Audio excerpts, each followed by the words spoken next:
Ladies and gentlemen, you are watching the Reds Report. I'm Chris Ridyard with a very heavy head. Alongside me, the man who believed when others doubted, Carlo van der Watering. Told you, didn't I? You I did. told you. You did.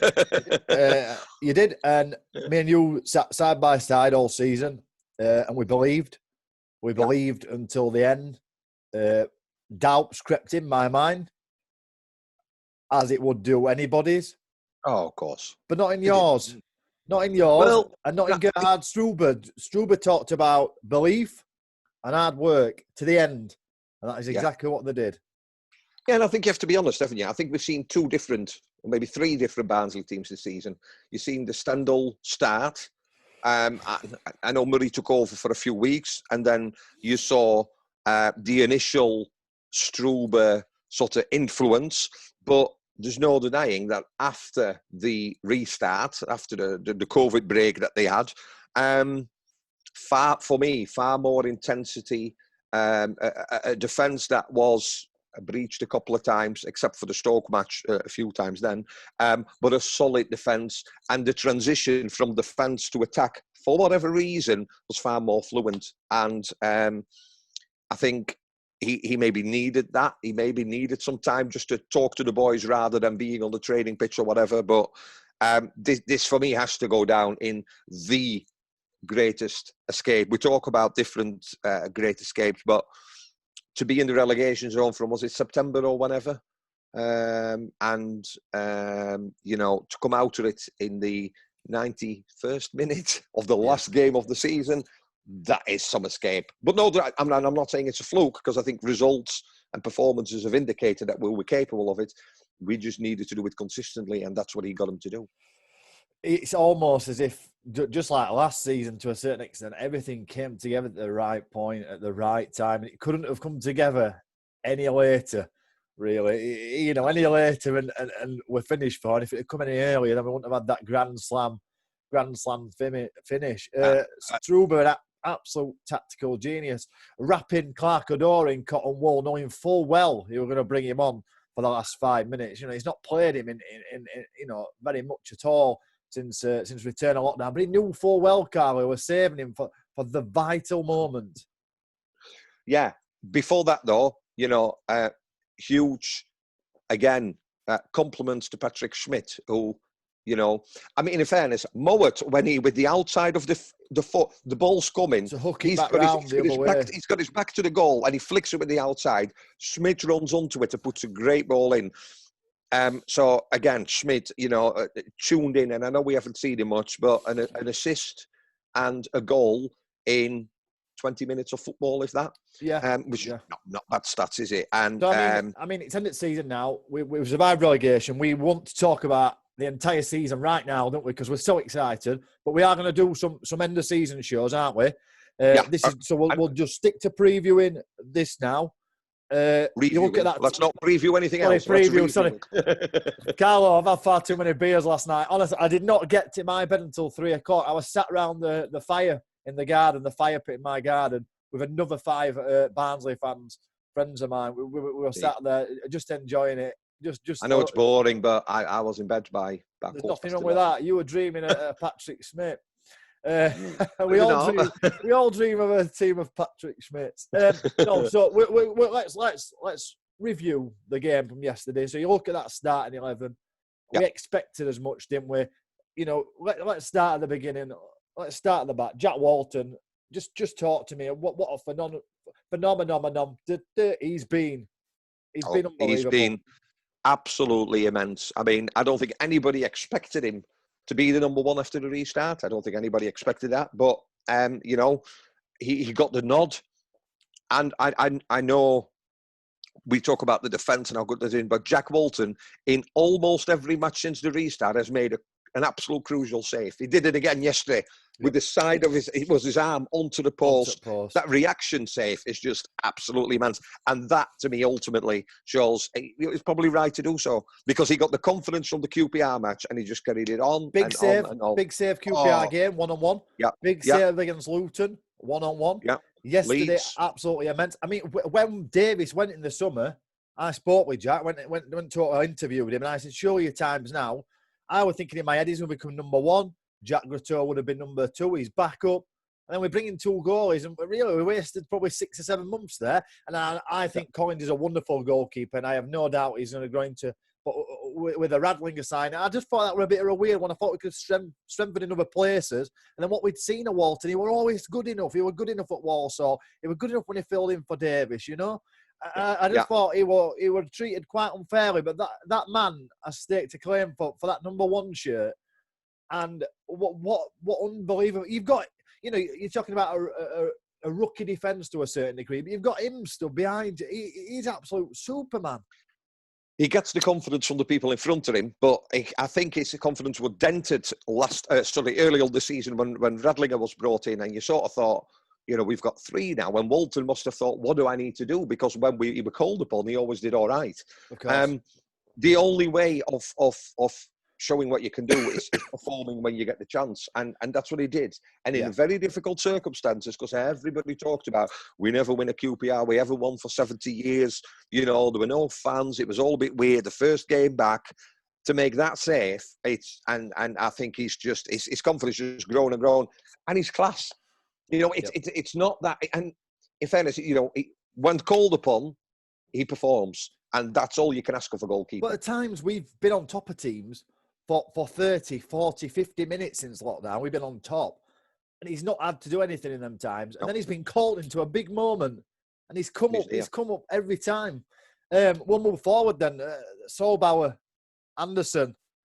Wow. What more? It's almost Solbauer like took the right-hand side of centre-half position. And he's made he's in between like right back and a right centre. Basically, the filling spaces aren't there, but them two have been other than the Stoke game, which Anderson, and by the way, to Anderson's credit, it was horrendous against Stoke. He wouldn't have gone cross keys side, believe it or not. But Carlo, that mental strength to come back again, better than ever. Yeah, 100%. He learned from that. I think Solbauer and Anderson, that partnership is so fluid. If one's going for the ball, the other one is covering. And I think, yes, they play in the moment, but I think from a technical point of view, they're anticipating where the ball is going to go, where the gaps are going to fall. And they're so good at filling the spaces. Yes, and that.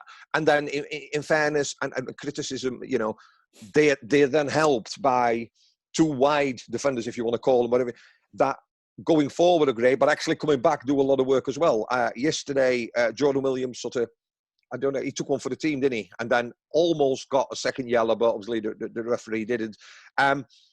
But they've both done well. So then you look at suddenly the defence, and whereas in September, October, November, December, we were like, oh, what they're doing? Why is he just not clearing it? Why?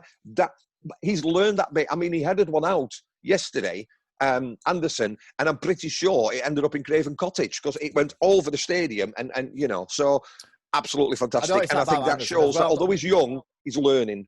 Yeah, not only does he put ball out, Carlo, obviously we're doing a lot of resetting yesterday. We were on attack, and then the break had played down, and we've reset, and then you've got them running at us, and we're kind of not in position. We're not set up to defend, and then it'd be either a foul, a tactical foul, or it'd be putting it out for a throw-in. But when we put it out for a throw-in, we print it in Rose Head, and it gives everybody a chance just to reset and get back in position. Just unbelievable. We'll move further forward. Ritzmaier, your friend.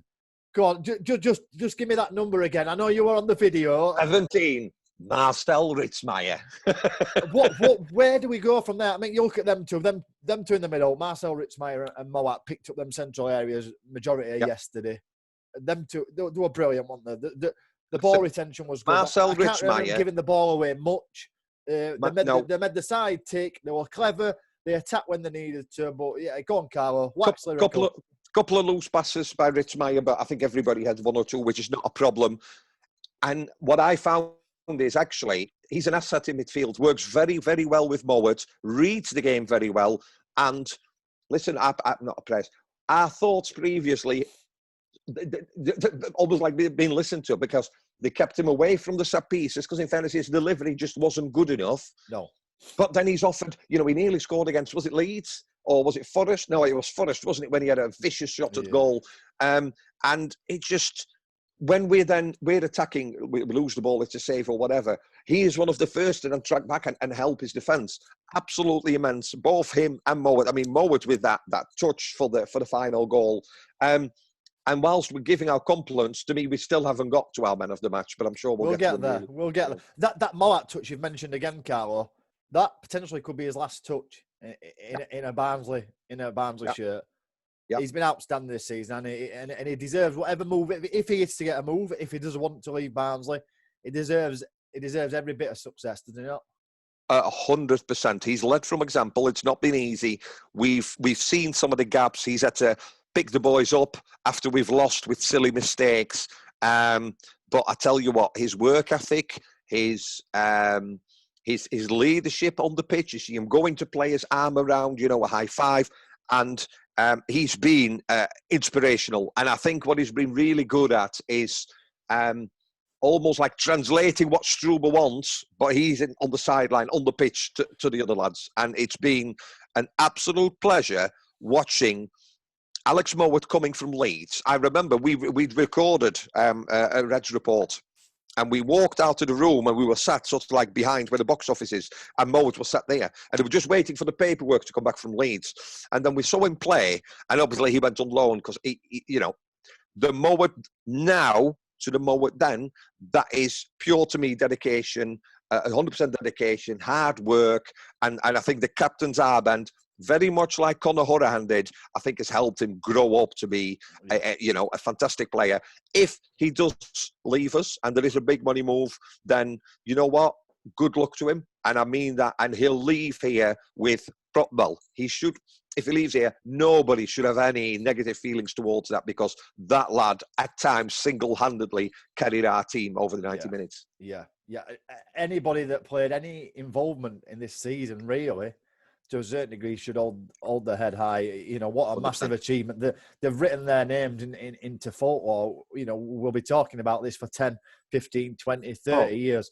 We'll move forward then, Carlo. We'll look at that attacking midfield / ball retrieving role, which Luke Thomas played instead of Corey Woodrow. Maybe we should have done that 3 games earlier. It worked, didn't it? Thomas, I think, he's almost like a 50, 60-minute man. He absolutely runs at him. You cannot do that job. You can't do that job. We were watching it, and somebody said, "Oh, is Struber not happy with Thomas? Why has he took him off?" I said, "No, Thomas has run his race. There's nothing left. You can't do that role for 90. As soon as the intensity dropped, as soon as that intensity dropped, Struber knew that was causing. We stopped Brentford playing their games, and so on Sky they said yesterday, which is absolutely right. We did to them what they've done to so many teams this season. Sky got something right. Yeah, they do. Yeah. I enjoyed that promotion race that they were pushing yesterday. The promotion.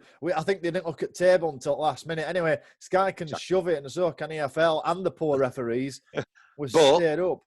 Thomas did absolutely what he needed to do. Yeah. And again, you look at Thomas, first game of the season, scores against Fulham, which obviously as a fantastic winger. He played on the wing as a winger. Yeah. And I think again, with players like Thomas, we're just in good hands. That's one side of the area where we've got quite a few now, haven't we? We've seen Romal Palmer. Hopefully he's back soon. Yep. We've seen Thomas. There's others. So absolutely fantastic. I liken Thomas. I don't know if you saw my video. Away in Cromer to my Labrador retrieving the ball out of the sea. Absolute like lightning. Brings it back. He's always going to do it. He's furry. It's a thankless task at times, but he does it so well. And towards the end when we were looking for that second goal, he was going forward. I think he passed it to Brown, and Brown needed to take a touch before he then had a shot. And I didn't. But that vision, because he had man on both sides, his vision, absolutely fantastic player. Fantastic. Let's carry on. He got replaced by Simowes. Unbelievable recovery. His leg was falling off last week. He weren't going to play for months, 6 weeks maybe. He had a good impact when he came on. Didn't do all special, but I thought his ball carrying ability shone again. A few times he turned his man and earned us a valuable free kick and bought us a bit of time. We'll move further forward because I know you're eager to get to what you believe to be man of the match. Connor Chaplin, Jacob Brown, good partnership, lots of hard work. Again, not really a finish in them. But if goals are going to come from elsewhere and they're doing their job, I don't know. I think... Brown especially, I think, had the beating of his man for quite some time, and they did replace him. I know at times Pinnock had problems with that. Yeah, listen, yesterday was always about the result and not about the performance. I thought Brown unlucky at times. Sometimes it's maybe decision making, but he's very, very young. Chaplin ran his heart out and absolutely 100% energy and dedication to the course, but output, I thought at times was disappointing. You almost forgot he was on the pitch. Now, he was frantic and we were going forward and then back again. But I think since obviously he scored a goal, they both did, but they've been pretty quiet afterwards. I think sometimes you need to wear. It's a bit like a war, and it's a bit like a battle. You need to wear your opponent down, and that's a thankless task for then somebody to come in and punish them. So they are very much part of the puzzle. But let's not forget, at one point when we're really struggling, Brown were racking up the assists and Connor Chaplin racking up the goals. That partnership bears a lot of fruit and a lot of points in that area where we wouldn't have stayed up. It's almost as if everybody played the part at different times. We've never really had somebody that's gone, if you think from start of season to end of season, other than Mowatt, really, who's gone from start of season to end of the season and been wonderful all the way through? Nobody. Walton's been wonderful since he got in, but he didn't play the first part in season. Anderson looked like a cross-keys player, and then all of a sudden he looks like Maldini. Or even Pinnock. But there has been a few like that. But besides Mowatt, who's played every game, it's not been. Coley Woodrow played fantastic and got us the goals. And you thought, well, ever you've got a Woodrow on your side, but he struggled towards the end. And maybe it was the restart. Maybe it's his role. You can't say it's his role. Maybe he'd already signed for somebody else. Maybe he'd already signed for somebody else. Or time will tell. But maybe that got in his head. But what it showed, I think, if anything, is I was worried when Kenny Dougal went, because I thought he had a passing him really, really good. Well, it's shown I don't need to worry because actually he's all right. No. I was worried about Coley Woodrow not playing. I'm thinking, why? But actually, we've shown again with the strikers coming through and the formation we're playing that, well, listen, the last two games he's not started with them. Hey, don't get me wrong, he gave an assist yesterday again when he came on, was very, very good. Yeah. But we're not one-team players no more. Exactly. We discussed that around the fire last night. We were saying in any business, any individual that's good has got to be worth his salt, and he's got to bring more positives than he does negatives to the team as a whole. And if you're not doing that, then they're in a Barnsley shirt for you. You can come and don't forget, everybody pull together. Yeah, and don't forget, because of COVID, the club will have suffered lots and lots and lots of losses because there's no income. And if players are interested in a move away, or there is interest in players, and we can recoup the fee that we paid for them, and we make profit on top, the club won't hesitate in doing so. We will be, and rightfully so. But equally, and this is you'll probably agree with me on this. Some fans will be upset by that. To me, if they don't want to play for Barnes anymore, I don't want to see him in a red shirt. No. Ethan Pinnock, as good as he were, didn't want to play for Barnes anymore. He wanted a bigger move. He wanted to go back down south. He wanted more money. Liam Lindsay wanted more money. Didn't want to play for Barnsley. Mads Anderson, he's turned up at Oakwell. He's got biggest smile on his face and that red shirt in his hand. He wants to play for Barnsley. Listen, Elliot Simowes still comes, turns up at training, and he rides his bike. He rides his bike down Summer Lane, I believe. And those are the players that there's a future. There's a future for our club, for our team, because those were the players. People come in. Coley Woodrow came in extremely unlucky, suffered an injury in his medical. We signed when he came in, started playing November, December, started scoring the goals. Him and Kiefer was a partnership in League One that was always going to be trouble for defences, which they've shown. Kiefer went. Coley continued scoring the goals, but like you say, he has a spell, then he has a quiet spell, then he has a scoring spell. And the way we play, I think we've shown that we can get around that. Yeah. We've got somebody joining us, believe it or not. Andy Statsman's gonna jump on. Before we move on to the next point, your screen sideways, buddy. You're still laid down from yesterday. It's all right, mate. We're not recording or anything. No, we actually are.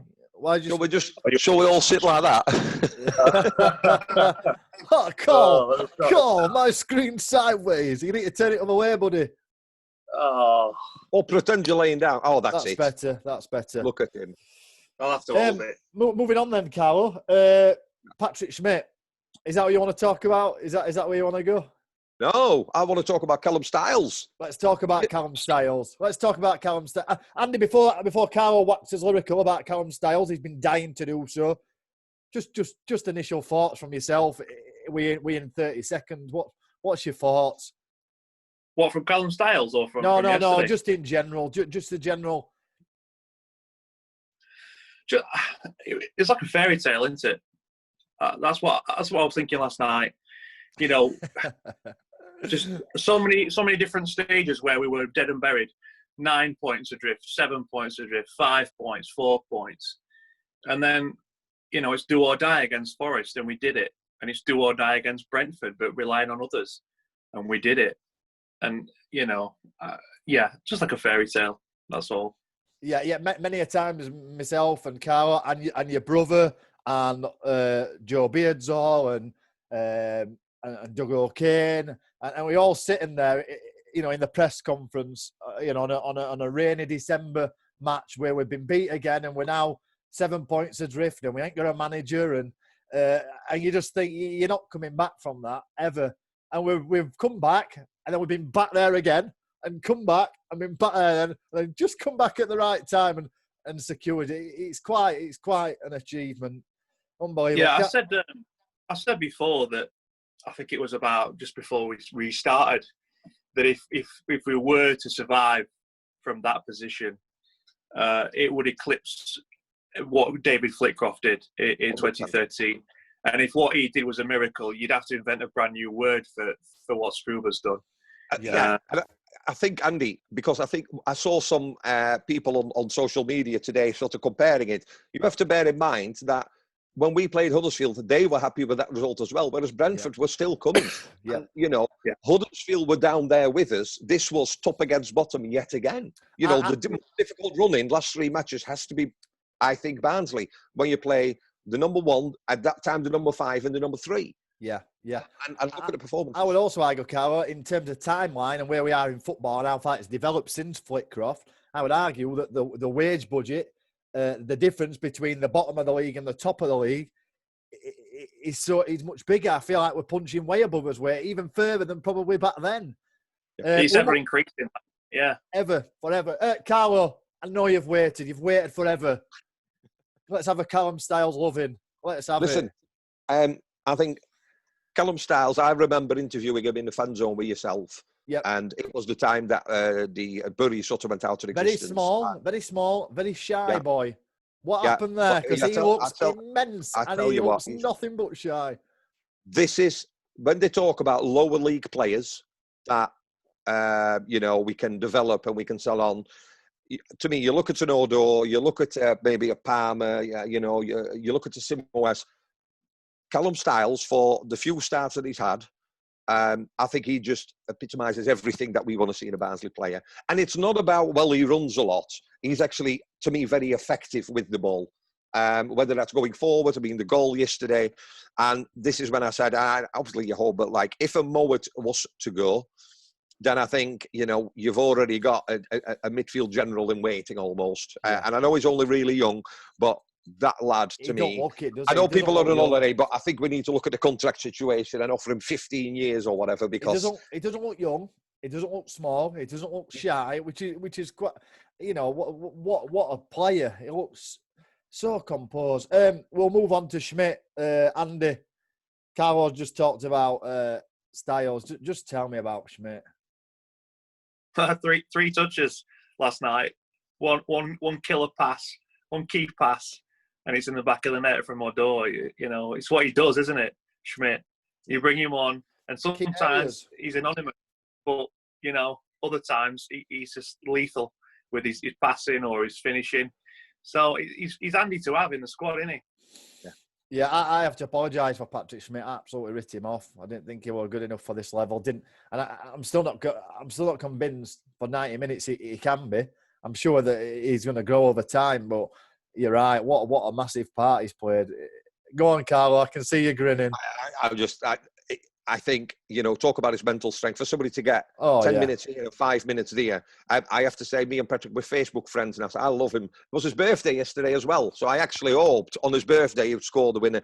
But I think what I like about Schmidt, A couple of times yesterday we saw like Brown and Chaplin passes going, Chaplin passing, and Jacob not sort of anticipating it. Schmidt always seemed to anticipate either where the ball is going to go or where the space is. He did that very well against Forest, and I know it was sort of like a melee within, just in front of the box. But yesterday again, I mean, that ball from Alex Mowatt with his back to goal, that could have gone anywhere, could it? But he's almost anticipated. Well, if he goes there, yeah, I worry because I think.